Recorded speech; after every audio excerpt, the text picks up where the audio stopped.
تاجیک علاقه چندین بارها و چندین مراتبه ها علاقه اثبات کردند که سینمای تاجیک به سیمای این آدم، به هستی این آدم، به حضور داشتن در سینمای تاجیکی ذره هم این ایکاس ناپذیر است. صلاح‌الدین شکورов را روی صحنه می‌خواهیم.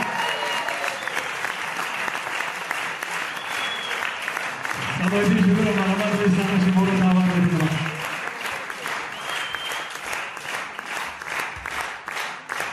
مبارک باشید. مبارک باشید.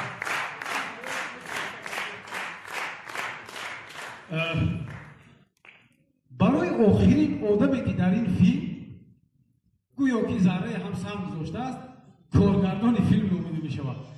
اگر کارگردان ها رو روی صحنه دعوت کنیم اونا 2 نفرند، بنابراین 1 نفرشون دعوت بگیریم. اگر اونا خواهند هر جایشون بیاد، اگر نه 1 نفرشون کامل جان کمالov و مقیم جان حسن رو روی صحنه دعوت کنیم می شود برای سپردن اتفاق روشنشان در فیلم عشق. البته که شما فیلم را تماشا کردید و دست زحمتی هر دنمین کارگردان‌های جوان بود. شاید در فیلم کمبودی‌ها بود، بسیاران هر فکر میکنند که فیلم بسیار کمبودی داشت. این کار اولین اینو بود. اینها در چندین فیلم‌هایی که ما در ولایت سوخ پناهگاه گرفتیم، خدا خواهد روزهای نزدیک پیشکش شما میگردونیم و در همکاری آینده در رشد سینماگران جوان من هر این جوان را همراه گرفتم و باوری کامل دارم که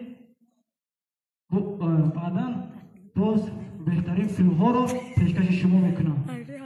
سزاوار دانسته شد با کارگردان های فیلم عشق رقیب جان حسنov، کامل جان کمالov برای تلاش و زحمت هایشان در فیلم، برای کارهای ایجادیشان در همکاری‌های آینده در رشد سینماگران جوان قرار می‌خوریم. کاپیتان شما و ما زیر همین کاپیتان شما سرپرستی کل پسی پرده گسیل میکنیم. شما در جواب اکنون روبرو با هنرمندان به پیر مرو که در امانی